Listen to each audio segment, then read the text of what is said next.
pasando en todos lados. Al menos deberíamos de tener nuestro equipo para cada paciente.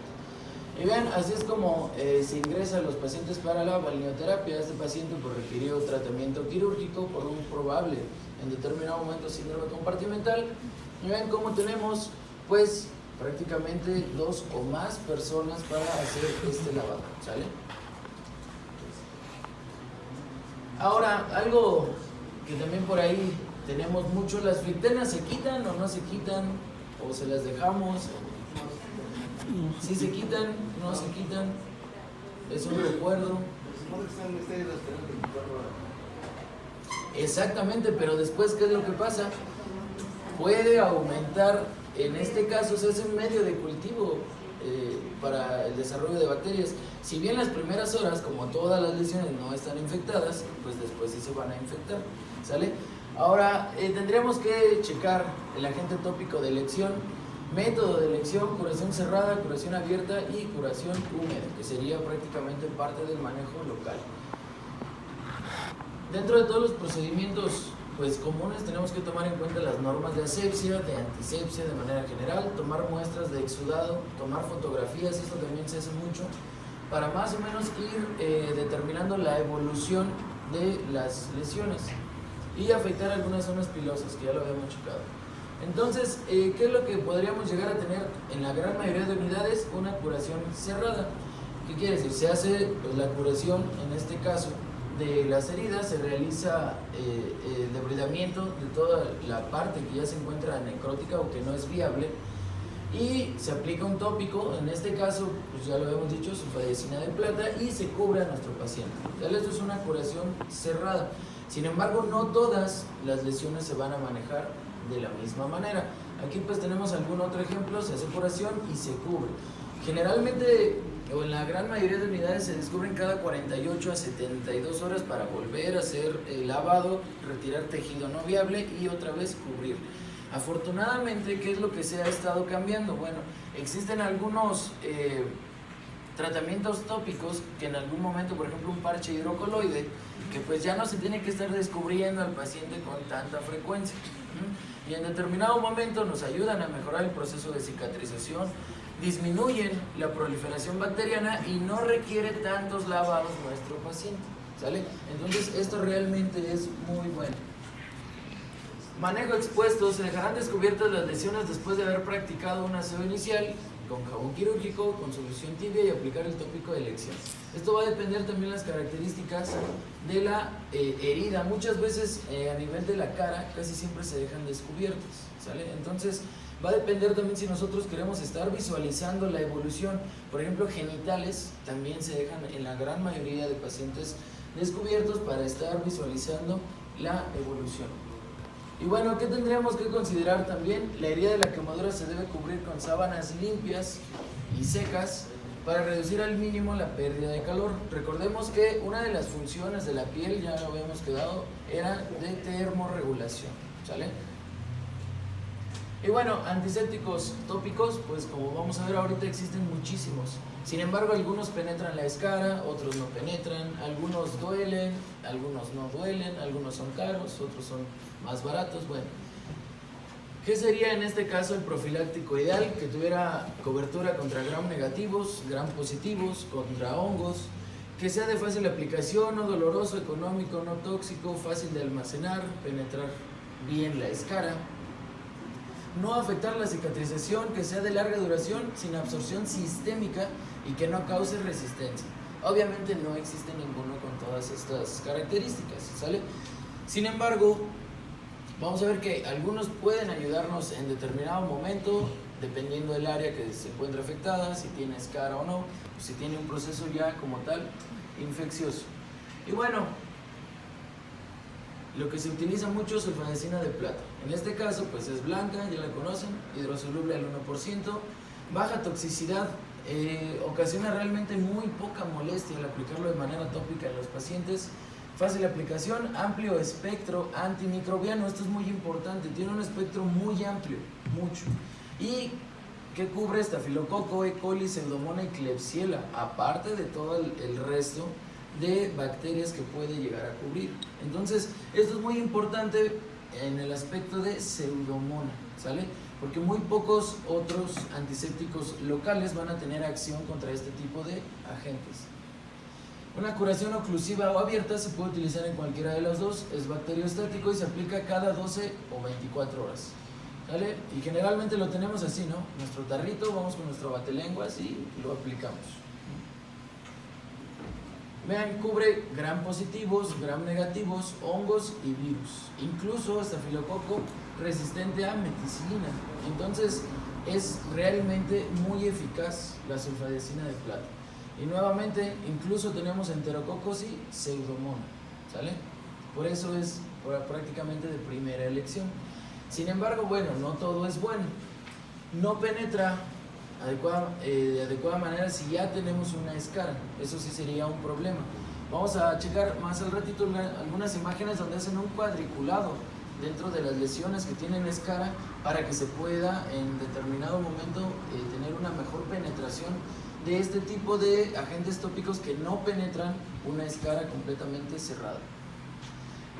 ¿Cuál es dentro de sus efectos adversos más frecuentes? Leucopenia, ¿sale? Pero es transitoria.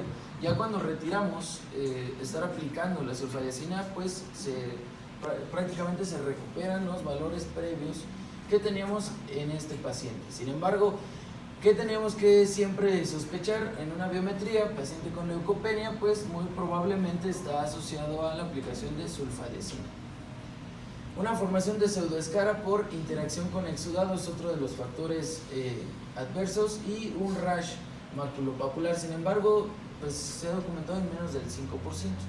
Entonces, obviamente, si lo ponemos riesgo-beneficios, mucho mayor el beneficio que estamos aplicando en nuestros pacientes por todo este amplio espectro que tiene. Pues nuevamente plata, sin embargo, algunas otras presentaciones que no es necesariamente como nosotros la conocemos.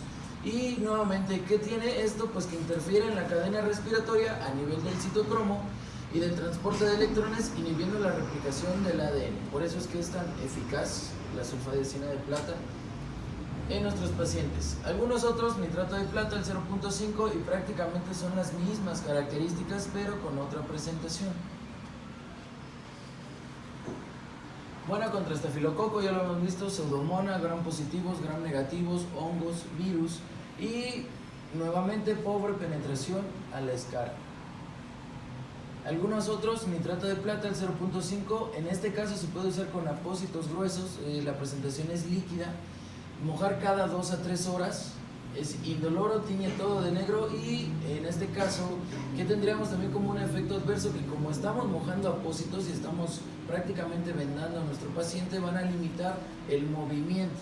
Y recuerden, tenemos que evaluar si tiene alguna lesión en algún pliegue, o en algún momento dado también no podríamos evaluar adecuadamente los movimientos, el edema o datos de síndrome compartimental.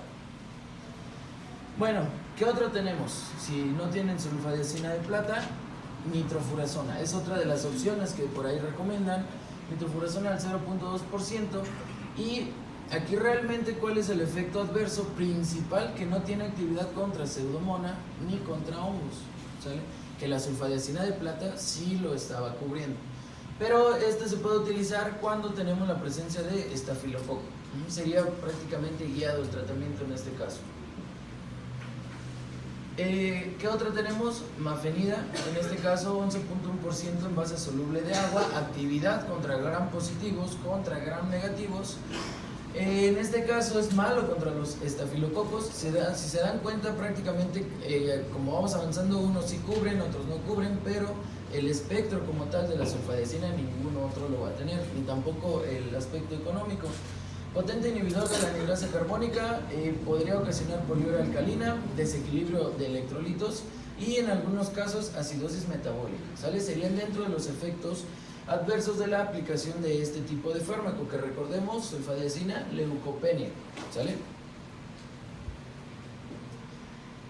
¿Cuál es otro de los efectos adversos también muy importante? Que es doloroso, ¿sale? Si lo aplicamos de manera tópica en una extensión muy importante, va a ocasionar dolor en nuestros pacientes. Pero ¿qué tiene mafenida en comparación de sulfadiazina de plata? Que sí penetra la escara. ¿sale? Entonces, ¿en quién podríamos llegar a pensar utilizar este tipo de fármacos en pacientes que tengan un amplio porcentaje dentro de las heridas con escara, ¿sale? Pero les decía, hay algunas otras opciones donde se hace un cuadriculado para tratar de que penetren algunos agentes tópicos que no tienen una adecuada penetración. Uso limitado en grandes quemaduras y la aplicación es cada 12 horas, ¿sale? Algunos otros que ya vienen combinados en este aspecto, sulfadicina de plata más nitrato de cerio, pues nuevamente tenemos la misma cobertura, gram positivos, gram negativos y antifúngico, ¿sale?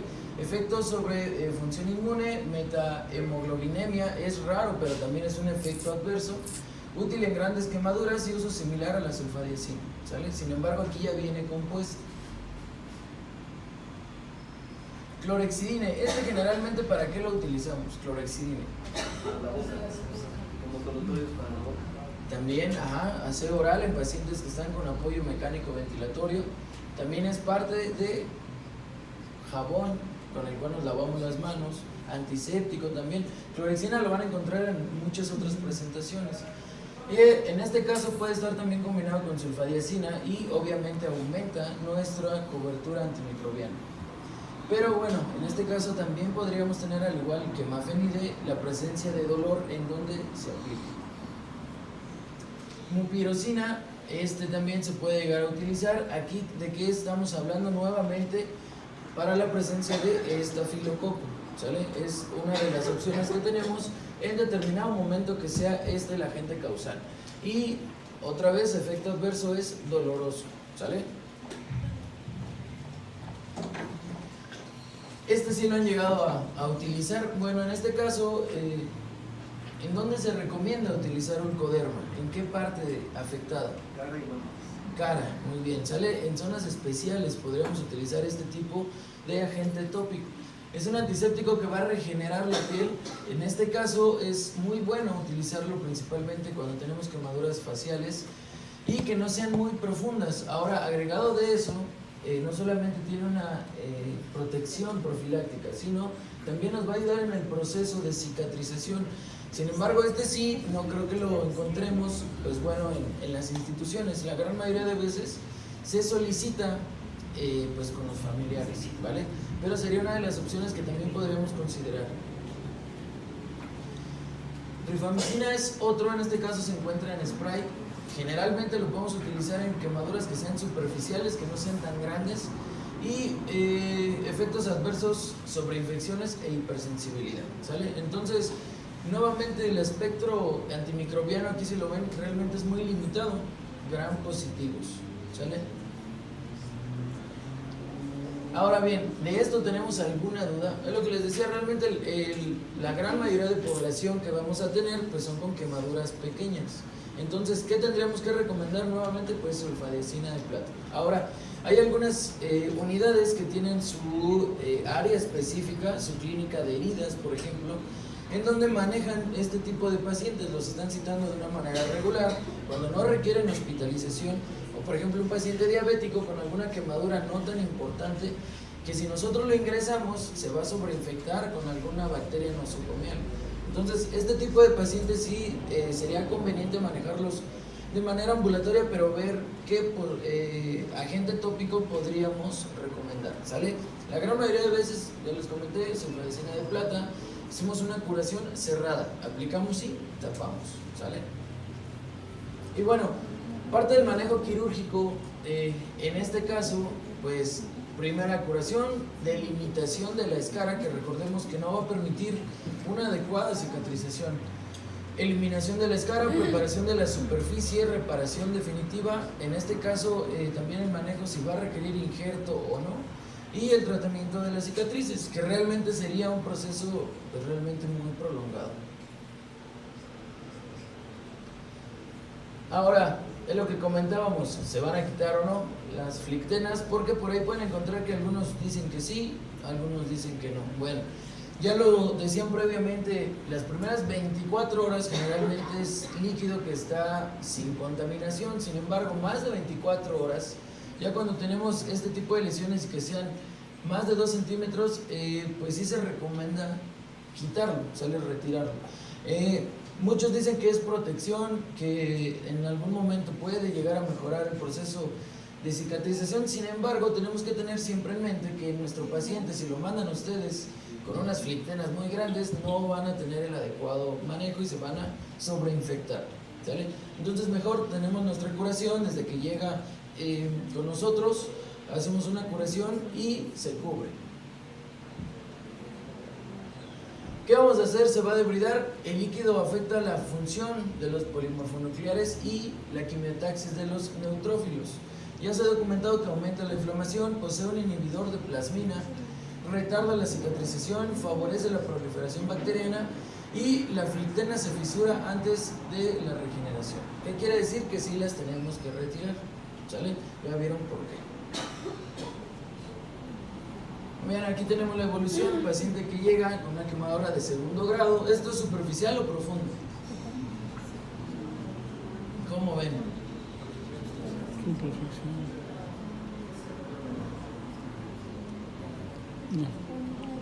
¿Recuerdan cómo diferenciar entre superficial y profundo? Por la coloración. Miren, yo diría, no alcanzo a ver, doctor. Ah, bueno, está bien, tiene razón.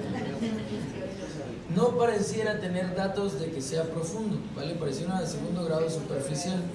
Y bueno, ven, se retira en este caso, ya posteriormente tenemos una mejoría sin algún problema. Ahora bien, estas son las tinas de balneoterapia, donde se tienen prácticamente los pacientes. La gran mayoría de ellos, o al menos yo los que vi mucho fue a los pacientes pediátricos, prácticamente se sedan, se les pone su oxígeno y a callar, ¿sale? Entonces, ¿qué hacemos? Una separación de los tejidos no viables, muchas veces mediante el bisturí. Se hace una disección con hemostasia hasta un plano sano, hasta que tengamos tejido viable, ¿sale? Muchas veces, ¿cómo se dan cuenta ellos? Que tenga la presencia de sangrado, ¿sale? Ya cuando tenemos tejido que está sangrando, pues prácticamente tenemos un tejido que es viable, ¿sale? Mira cómo se les hace la curación a los pacientes. Y bueno, es muy importante remover la escara. Recuerden que lo que tenemos de agente tópico no es bueno para penetrar la escara, entonces se tiene que retirar, ¿sale?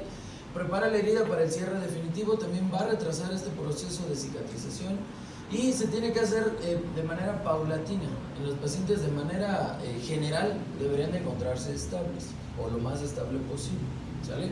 ¿Y en qué nos va a ayudar? Una mejor penetración del agente tópico, ¿sale?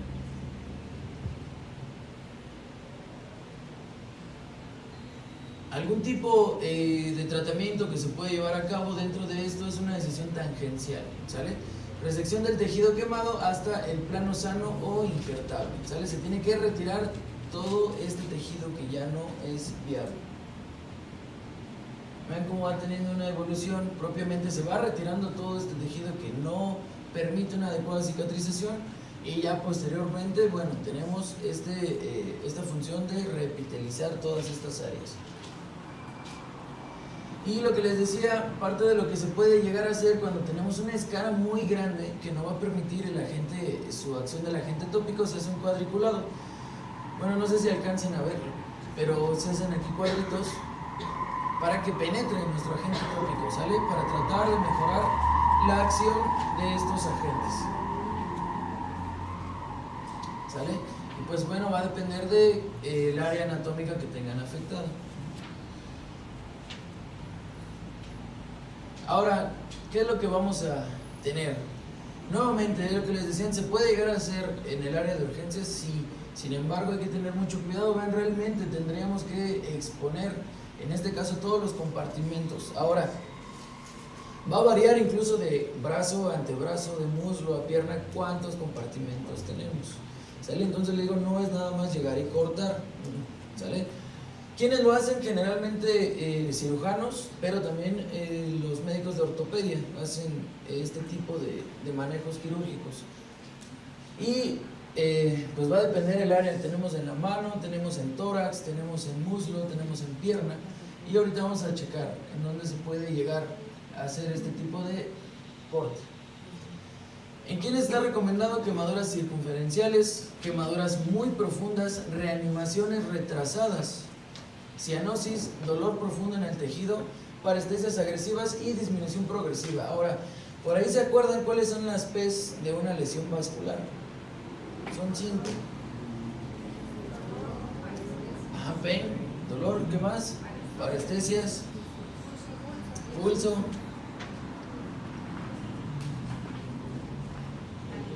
palidez, ¿qué más?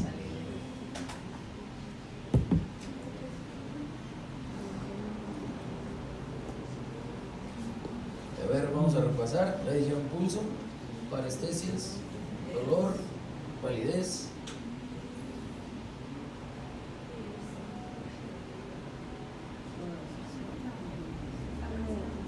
¿Por qué es importante esto? Porque es lo que tenemos que estar evaluando. Ya que se llegan a presentar en conjunto, es porque el síndrome compartimental ya está establecido.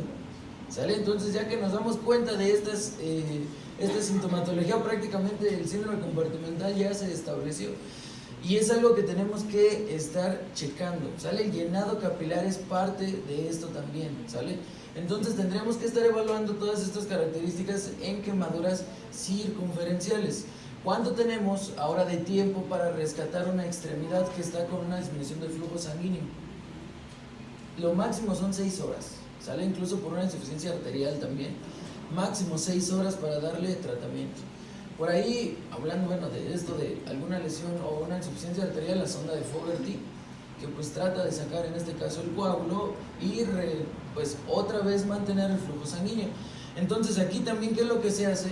Se abren los compartimentos para que disminuya la presión que se tiene en este caso en el paquete neurovascular y otra vez tengamos flujo. En este caso se puede llegar a hacer en tórax también, ya lo habían comentado, en la lesión de vía aérea en algunos casos, principalmente en quemaduras circunferenciales. ¿Se puede hacer en el servicio de urgencias? Pues bueno, sí, bajo sedación, paralelas al eje del miembro afectado y requeriría siempre valorar de manera inmediata la descompresión. Esto les digo, tiene muchos asegúnes, ¿sale? Siempre que alguien tenga experiencia. Porque vean realmente todos los cortes que se tienen que pues, llegar a hacer, no es cualquier cosa, ¿sale?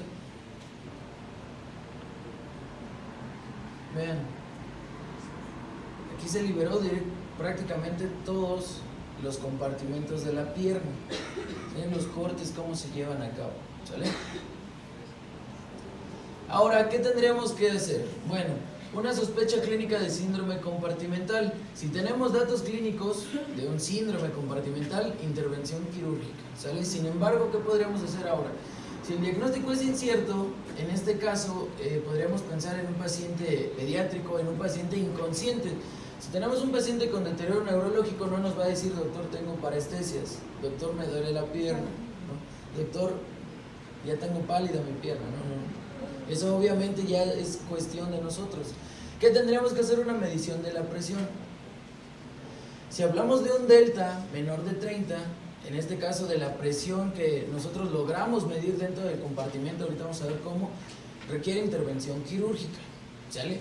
Si es mayor de 30 milímetros de mercurio, exploración física repetida, al menos cada 30 minutos a 1 hora. Medición de presión, se tendría que continuar, datos clínicos positivos, u otra vez un delta menor a 30, manejo quirúrgico. Si todavía es mayor a 30, nuevamente hay que estar haciendo una medición. Y vean, esto es con lo que se mide la presión dentro del compartimento, ¿sale?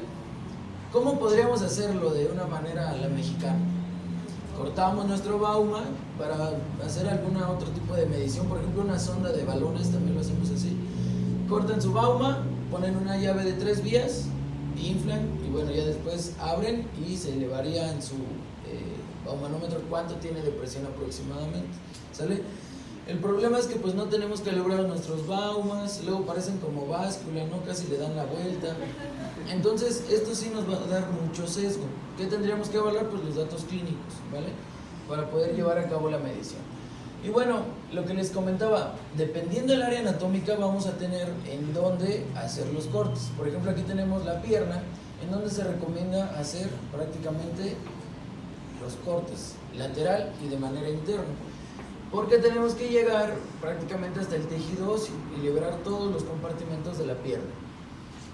del pie ya está establecido en donde llevar a cabo también nuestro corte para liberarlo. En este caso el antebrazo también, como en nuestro corte, y vean, ya está diseñado para no tener una lesión neurovascular, ¿sale? Por eso les digo, ya está establecido en dónde hacer los cortes, en la parte interna o en la parte medial y en la parte lateral. En la mano también, vean, ¿sale? Muslo, bueno, este está muy piernudo, pero bueno, vean en dónde se hace, ¿no? En dónde se hacen los cortes. Entonces, nuevamente, hay que tener mucho cuidado para poder hacer estos. Si ustedes cortaran el muslo, ¿qué arterias se podrían llevar en la parte medial? La femoral, ¿no? Imagínense, o sea, yo digo, hay que tener experiencia, no lleguen ustedes a cortar, ¿sale? Ahora, este delta, no sé si lo entendimos, tenemos que detectar la presión sistólica de nuestro paciente y luego la presión que tenemos dentro del compartimento. Si hacemos un delta, es una resta entre la presión sistólica y lo que nos está reportando, en este caso la medición del compartimento. Y la diferencia es menor a 30, está haciendo un síndrome compartimental, ¿vale? Si es mayor de 30, tendremos que evaluarlo, ¿sale? Y bueno, el tratamiento inicial de la herida, en este caso, prácticamente, ¿qué tendríamos que tener para enviar a un paciente a su casita y que tenga un tratamiento ambulatorio? Paciente disciplinado, curaciones diarias con agua y jabón, aplicar agente de elección, lo que ustedes deciden enviar, analgésicos, una curación cerrada, ya lo vimos, prácticamente es el aseo, se cubre y después a las 12 o 24 horas, dependiendo, hay que volver a hacer curación. Sin embargo, aquí sí tendrían que tener ustedes un control periódico.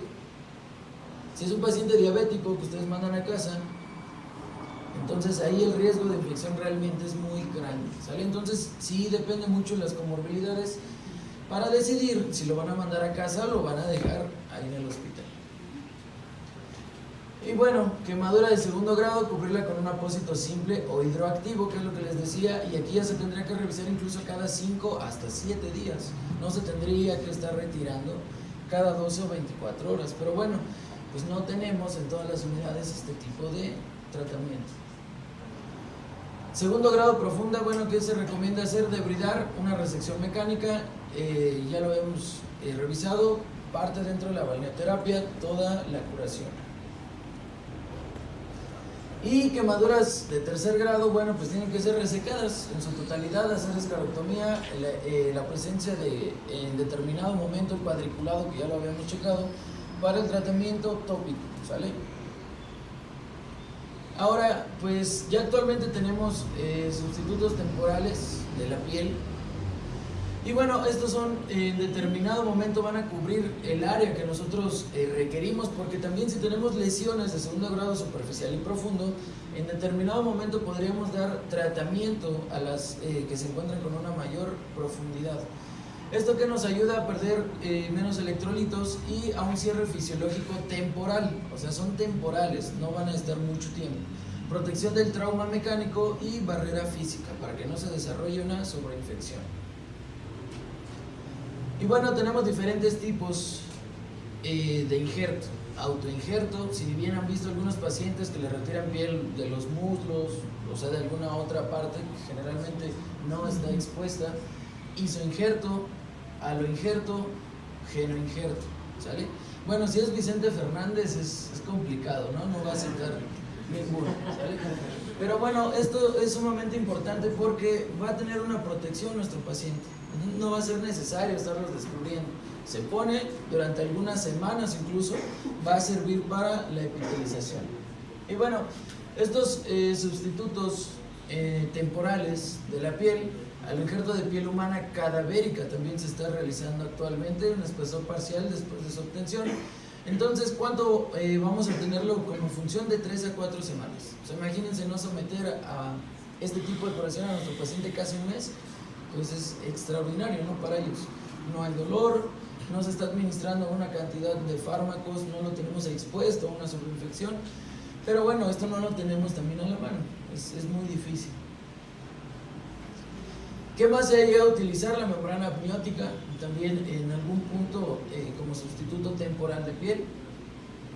El injerto porcino, pues se distribuye habitualmente como un producto ya reconstituido, consistente en dermis porcina, ¿sale? Entonces también se aplica y se puede quedar algunas semanas nuestro paciente como prácticamente si estuviéramos aplicando un parche. Se va a quedar 3 semanas y cuando se descubre, pues la epitelización se refiere que es mucho más rápido, ¿sale? Membranas sintéticas, esto sí vamos a tener en el mercado muchísimas, salen muchas.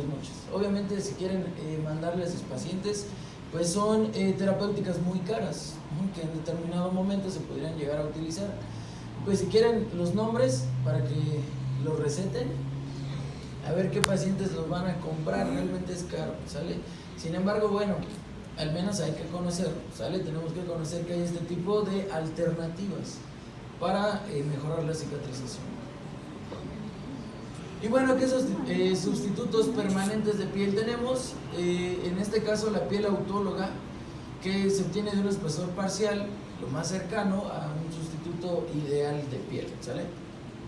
Y vean, es con lo que se obtiene la piel, como si estuvieran rayando, obtienen la piel y ya después pues la pasan al área donde se quiere utilizar. ¿Ya habían visto estos? No, pues vean, como si fuera un pepino, así, rallador. Obtienen el área que ellos quieren. Obviamente esto es superficial para que aquí tengan una reepitelización nuestro paciente y ya lo ponen en determinadas áreas donde sean quemaduras muy profundas, ¿vale? Y sí se ve como un parche, o sea, si ustedes ven al paciente de donde le quitaron la piel, se ve ahí la marca, ¿sale?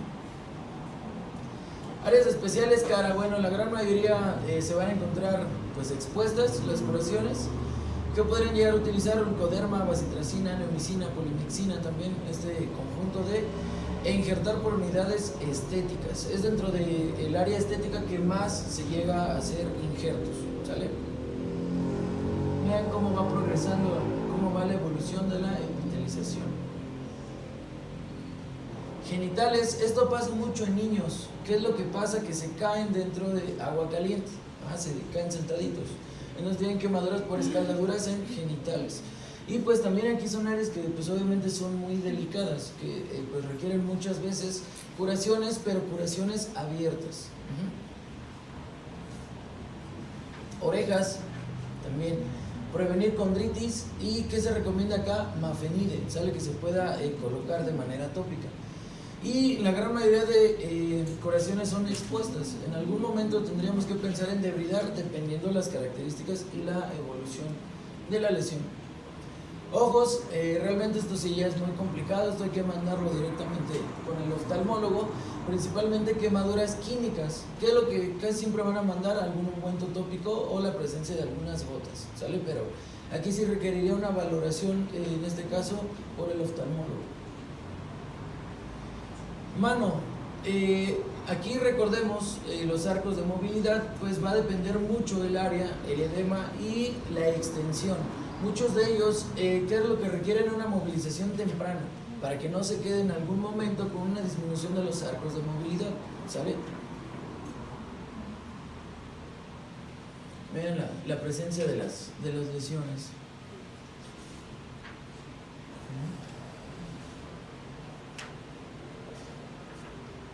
Y bueno, algo que por ahí tenemos que ver también, ¿cuáles serían nuestros signos locales? Porque la herida está eritematosa, hay dolor, ¿no? En algún momento puede tener trasudado, exudado, sin embargo no necesariamente está infectada.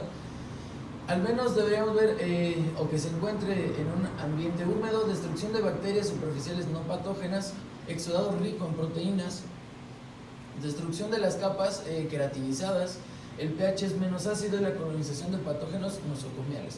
O sea, tenemos un medio adecuado para una sobreproducción o un crecimiento bacteriano. Pero bueno, ¿cuáles serían algunos signos de sospechar que ya se está infectando? Áreas de cambio de coloración no es como lo teníamos nosotros días previos. Aumento o desprendimiento de la escara, aumenta la profundidad de la lesión, existe una decoloración, apariencia en algún momento diferente dentro de la escara cuando se retira este tejido no viable, decoloración hemorrágica y la presencia de abscesos, ¿sale? Entonces, algunos ejemplos que podríamos observar es, por ejemplo, esto, que ya tenemos una sobreproducción bacteriana. Sin embargo, tenemos que estar muy atentos porque los cambios iniciales pues, realmente son muy leves.